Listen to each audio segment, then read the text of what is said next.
Welcome to Hitting Home. I'm your host, Megan Driscoll. And I'm Becky Coletta. And we are here to break down how decisions in D.C. affect our local communities.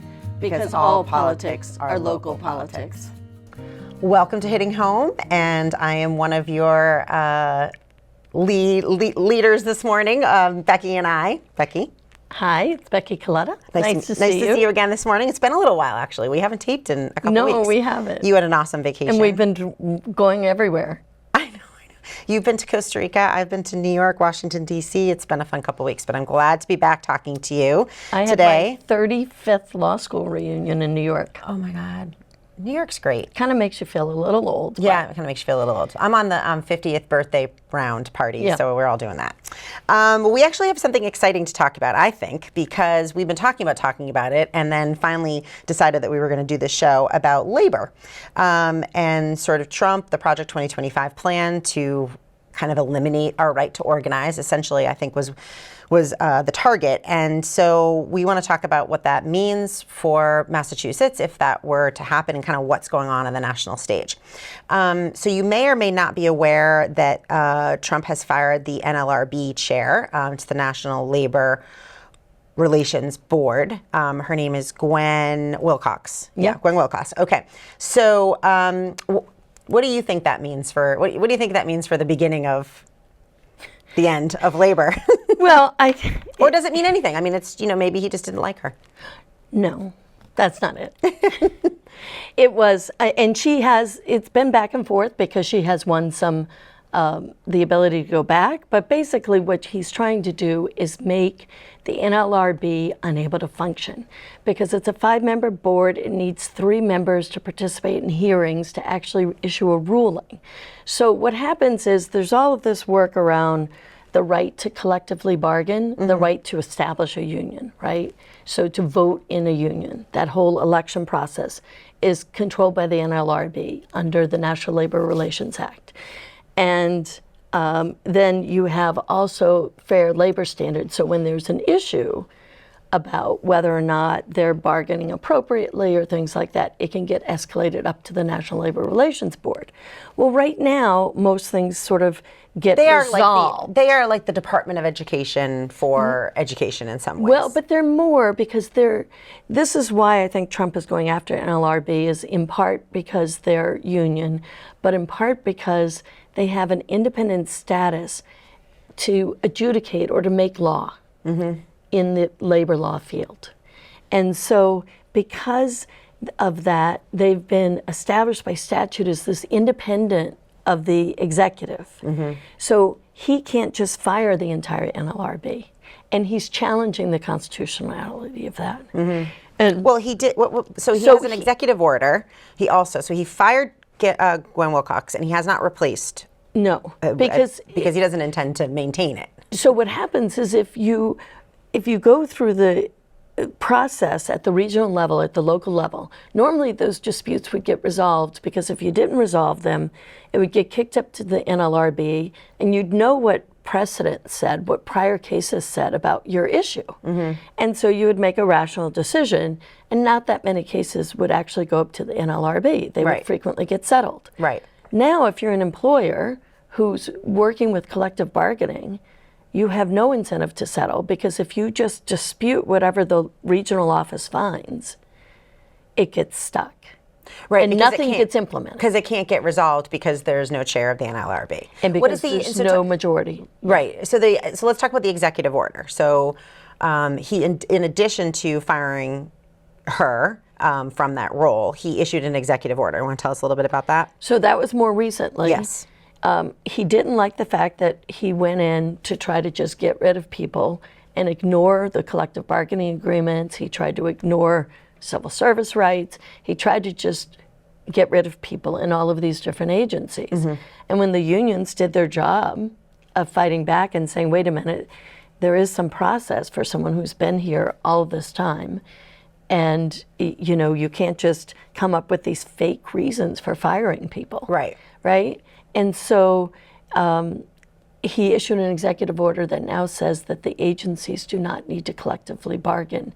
And basically, I have a someone is the for other government day workers. for all federal workers. All federal workers. But there's thousands of federal workers in the Massachusetts alone who are affected by this. Because what he's saying is, he's basically saying, in order for me to fulfill the agenda, which is to reduce, his idea of what the agenda is, which is to cut jobs and reduce waste, fraud, and abuse, basically. But it's actually gutting agencies. Right. So however you want to look at it, he is cutting people. But in order to do that lawfully, he has to undermine these employees' ability to unionize and to fight back because, right, then they have a claim against. So it feeds into this helps him with his ability to gut the government, essentially, because he's essentially saying your right to organize and complain about this and say that this is slowing me down. It's slowing me down, exactly. So he's hastening his ability to cut federal workers by pulling back on their chances to be able to use the union as a way to say, hey, I got unlawfully fired, essentially. And we've heard a lot of federal workers coming forward and saying, I was successful in my job, getting 5-star ratings, always getting great performance reviews, and all of a sudden I was fired and told that I wasn't meeting expectations, and so clearly it's fake, exactly. And they would have a claim with their union that they are being unlawfully let go. And so this is in keeping with what he's trying to do, because this then makes that harder to accomplish. Well, and I think the unions are waking up a little bit with this one, though. Yeah. The NLRB chair is a little bit technical, right? Yeah. Like how it affects the right to organize is less clear to ground level union people, right? To workers. But when you start to say all of these people are now without those protections, biggest union busting in history. Yeah. Right? The most number of unions just eviscerated those jobs. And people who are working in the federal government now no longer are contributing to those unions through their pay. They stopped the automatic contributions to the unions as part of this process. Right. Again, to undercut the ability for these unions to organize and fight back against the Trump administration for firing their employees. Exactly. Basically. But when you do that, it's sort of like, well, why don't private employers have the same justification? It becomes the grounds to get rid of unions and organized labor to fight for workers in an increasingly consolidated corporate environment. Right. Well, it goes from, it's a slippery slope. Once you start doing this within the federal government, it's, like you said, it's now like a rite of passage. And it would be reasonable that a corporate organization would say, well, they don't have to do it. I don't need to do it, right? So there's that issue. Let's talk a little bit about the sort of the history of the right to organize, because I think people really, I think that there could be some people who think, what's the point, and these union jobs, you can't fire anybody. I always hear this about teachers, like you can never get rid of a teacher because of the unions, and we've villainized it in some way. But I think understanding sort of the beginnings of it would be really important to understand why it is such the American way. I mean, truly, it really is the American way. So the Department of Labor was established in 1913, and it was kind of the first time that labor had a voice. Frances Perkins, whom I love because we actually named we passed some wage equity legislation this past summer, and we actually called it the Frances Perkins Act. Which is actually really important, that wage equity legislation. We should talk about that separately. Yeah, we can. It actually goes into effect in October, so October 2025. Push forward under FDR with the civilian. So she basically pushed forward her agenda under FDR with the Civilian Conservation Corps, Fair Labor Standards Act, and a minimum wage and 40-hour work week. Like, I think when we go back to the 1930s, there was no fair labor. There was no standards on how long you could work or in what conditions you could work. It led to the start of OSHA, anti-discrimination, the reason why there are ramps, for employees. Sort of like one thing led to another, so that in the 60s and 70s, there was a framework in place to put in anti-discrimination and other protections. A movement towards fairness. Truly. Towards fairness. Yeah. That every person has the equal opportunity to be able to work and would have some basic requirements as to what would be acceptable, right? Like we can't have children working, although Florida would like to bring that back. We can talk about that in a minute. But you don't have to work 90 hours a week. You have to be paid overtime if you're going to work, in the evening or on the weekends or on holidays. All of those things are related to sort of the beginning of us being able to organize, right? Right, and you know, you ended up before. It's hard for people to really remember. There was actually someone, a labor specialist, advocating the other day. There are 29 attacks right now on the National Labor Relations Act, which is the primary act that people use to organize and form unions and collectively bargain with employers. And there was someone the other day who said maybe it wouldn't be so bad if we lost it because we could start all over. And I you know, there's a certain attractiveness to that, right? Like you get to What if you don't start over? fight the fights, but what if you don't start over, right? Exactly. I mean, we forget about how bad it was. We talk about Make America Great Again, and it's unclear to me what time period people are talking about. When Trump is talking about these tariffs, he keeps idealizing this period from the late 1800s to the early 1900s, where workers had crappy conditions under industrialization. Yeah. And we built massive wealth with the Vanderbilts and the... but that extended way past 1930. I mean, we're saying conditions in the United States for workers were terrible even through like 1960. You know, actually, as an example, my grandmother, who died at 58, she essentially, her insides disintegrated because she worked in a manufacturing facility and worked with chemicals that essentially killed her, and many other people that she worked with, because there were no protections.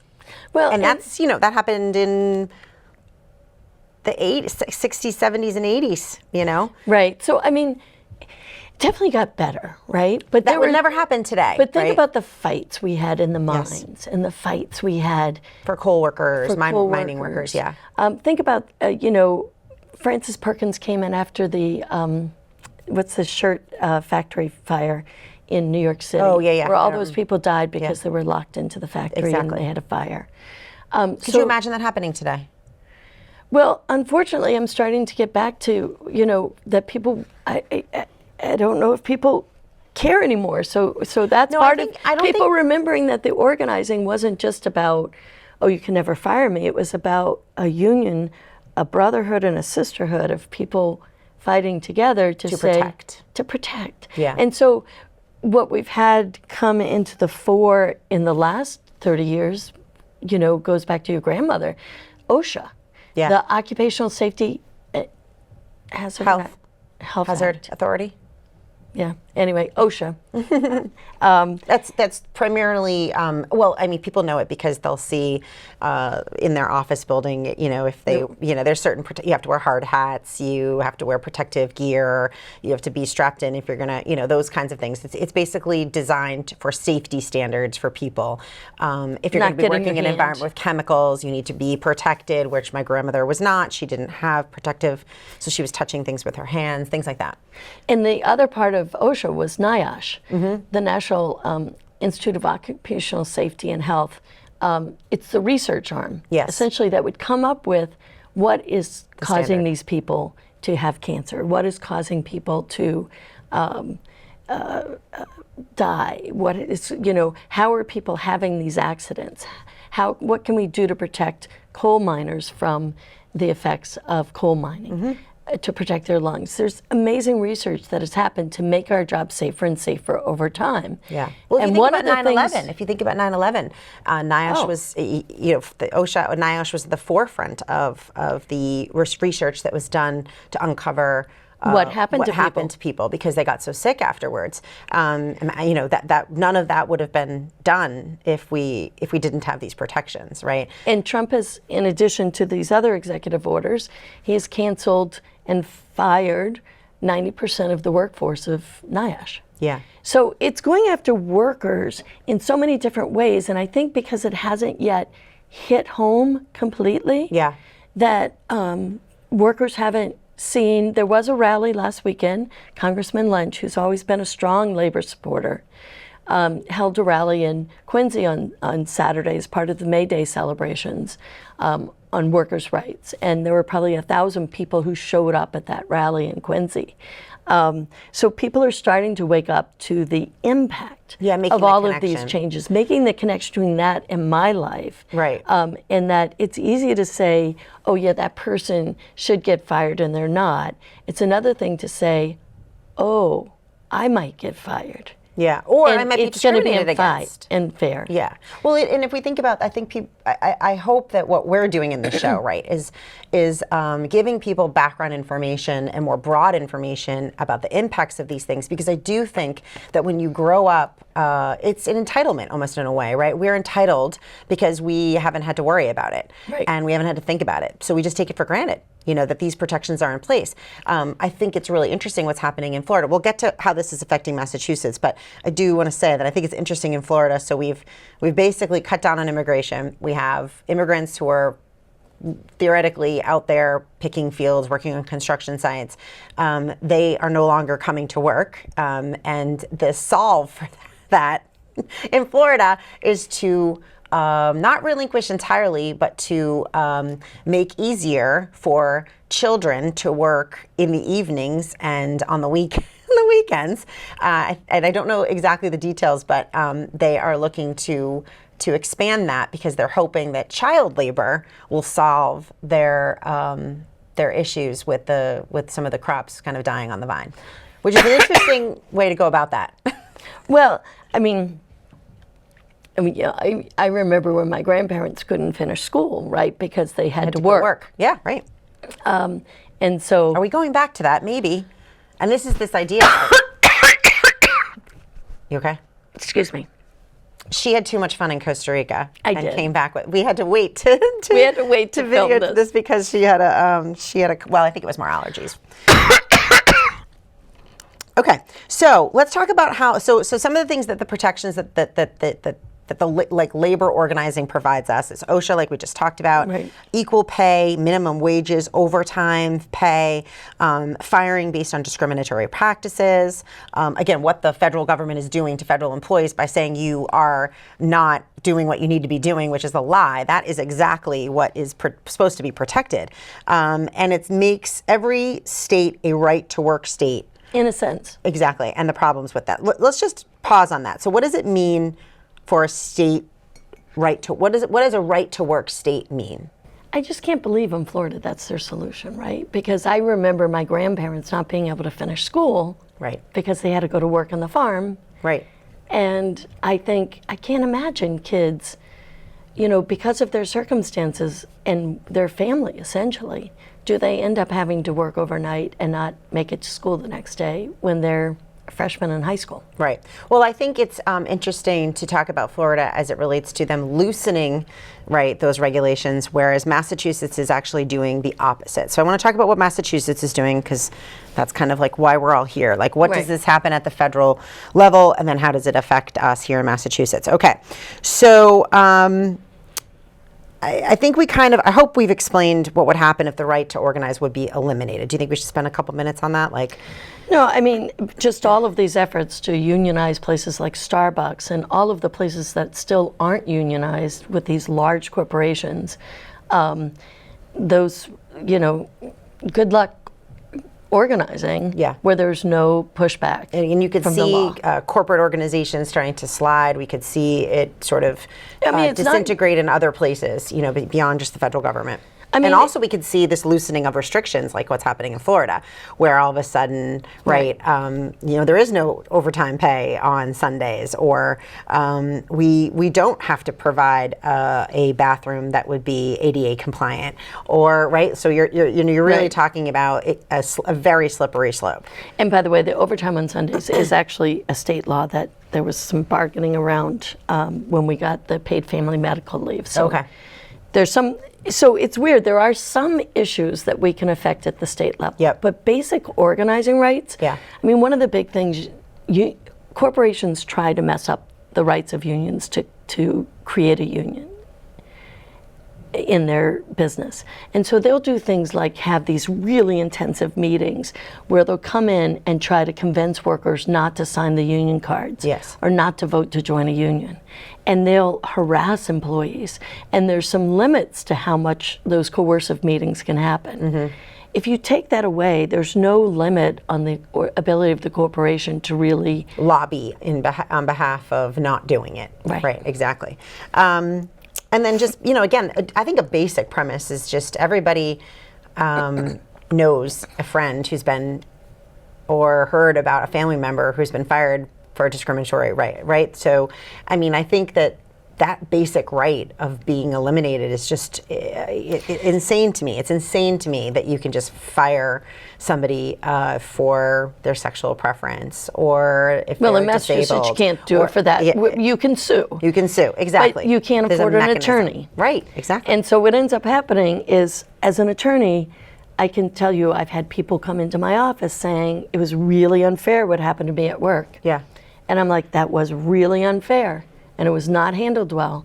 But you may or may not have a right of action. Exactly. And it's Whereas going if to you're in a cost you union, this much money. If you're in a union, you have the union support. Right. Yeah, And exactly. so there is a due process that the union puts in place. That's right. There is a sense of fairness that the union gives you, and I would hope that we would be building towards more unions, not fewer unions. Well, the other thing too is when I think about union labor and I think about the kinds of people who join unions, who work in jobs where unions are really protective and important, it's, our middle to blue collar workers, I mean, it's really an assault on our middle class, just yet another assault on our middle class. And it's so interesting to me because I feel like he's the champion of the middle class person or of the lower class person. It's absolutely absurd because the policies that are put in place directly hurt people who would benefit from Right. these protections, Okay, so what we are doing in Massachusetts, it looks like the Democrats and the AFL-CIO, right? AFL-CIO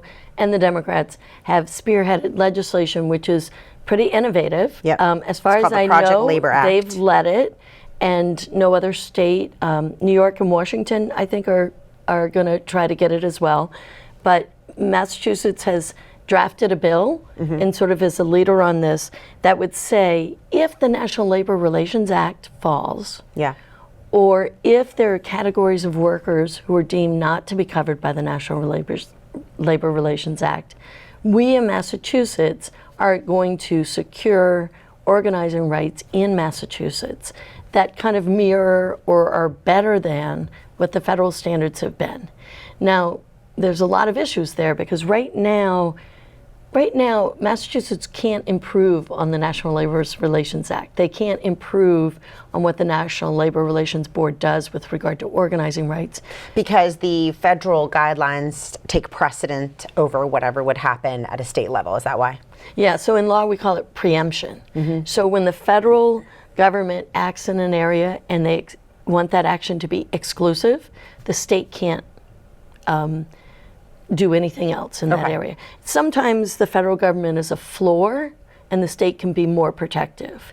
With regard to organizing rights, it's at the federal level exclusively. Okay. And so we're really beholden, right, to what happens with what happens at the federal level really determines what we could as a state or could not do to protect our right to organize. Right. Okay. There are certain categories of employees who are not covered by the National Labor Relations Act who are already covered by like this mini state act. It's like a mini NLRA act that already exists. This bill is much broader, much more aggressive at protecting union rights in Massachusetts if the federal government steps out of this field. Okay. So if the federal government decides to blow this up entirely and just says, I guess this would be kind of an extreme. Well, so there are like I said, there are 29 challenges right now to the constitutionality of the National Labor Relations Act. And will it go to the Supreme Court? Presumably. Are the 29 being worked on together? Like, are they, so they're all individually being heard? It's a lot of different challenges. Okay. There is one But group, everyone would take a little bite out of. Oh, no, a lot of them are going at the entire act. Okay. So it's just different challenges on the whole thing from different places. Right. But it's all basically saying that federal right to organize laws should go away. Right. Okay. But there's So some any one other- of them could be successful. They have 29 chances, so to speak. Right. Okay. So there are other things that the federal government might do. I mean, like for instance, they're talking about changing it so the Attorney General can get rid of any National Labor Relations Board precedents. Now the problem with this is when you get rid of precedents, they get rid of all the bad case law. And then there's no guarantee that if the Democrats come in 3 years that they don't change that all around and get rid of the Republican precedents. Well, now you have lack of certainty. Business world hates lack of certainty. And this is happening across the board. Yeah, this level of, it's a chaos strategy. It's a strategy of chaos. I mean, it's not, this is not something that's not planned. This is planned chaos because when in uncertainty, it makes it difficult for states to respond, for individuals to respond, right? Like you can't, when you don't know what's next, and it's making it hard for corporations. I mean, we can talk about what's going on in the stock market, but very similar to this, like people can't plan, and so states can't plan when they don't know what's happening at the Fed. How can a state plan what kind of services and money it's going to be giving to its schools when we don't know what's happening with the Department of Education, right? So this is just being played out over and over again. It's in the playbook, actually, when we look at like the Project 2025, it's chaos is in the playbook. It's sewn into the fabric of how to accomplish all of these things is to confuse the issue. And I think what's interesting about that, and what we talked about a little bit before this, was that they could play with this these federal protections just enough to make them questionable, and where certain corporations could start to make decisions on their own, and people could we could loosen all of these, but it wouldn't be strong enough for Massachusetts to come in and say, hey, we're taking this over, right? In order for Massachusetts, for the bill, the Project Labor Act, which essentially sets up the federal guidelines at the state level. In a little bit better form, but yes. And if that could only go into place if those federal guidelines are completely eliminated. They can't go into place if it's just kind of messed up at the federal level. Right. And so I think that they'll be strategic about deciding what is better at hurting the right of unions to organize. And you really have to think about this, right? Because I went to law school, graduated in 1990, and we would talk about antitrust law. And antitrust law was the thing that made sure that corporations didn't develop these huge monopolies, right? So since 1990, antitrust law has been eviscerated in a lot of ways. Mm-hmm. And so Biden was doing some antitrust challenges during his administration.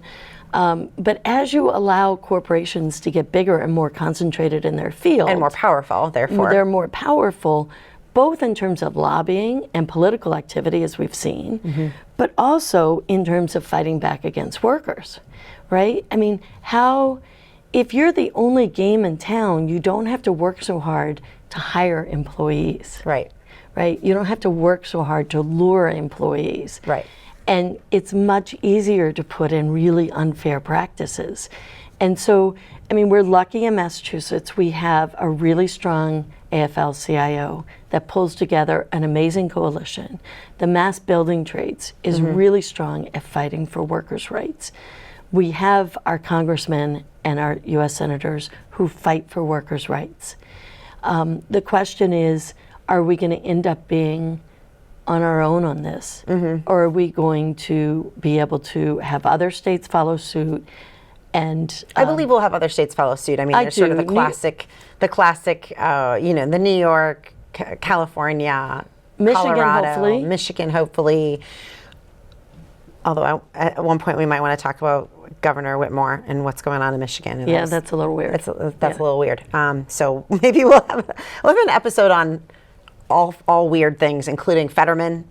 Also fits in that category. I think that might actually be a show that we should do on sort of weird Dem moments, weird Democratic candidate moments. But in Massachusetts, we are pretty lucky right now. Yeah. Because we are doing the things to protect the things that are important to us, to live healthy, prosperous, lives, taking into consideration our middle class, taking care of our poor, our disabled, right? Like we care about those things, and we're actually doing things to bolster it. And I think so as it relates to the Project Labor Act, the Project Labor Act is designed to kick in when the federal government's labor laws get eviscerated or parts of them get eviscerated. Or don't cover categories. Don't cover categories of people, exactly.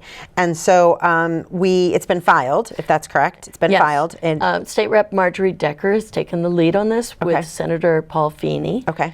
And who's a champion of labor, always has been. Champion of labor, always has been. Worked with you on your bill, I think. Yeah, worked a very strong advocate, Senator Feeney, critical in getting the wage equity bill passed across the finish line, the Francis Perkin Act.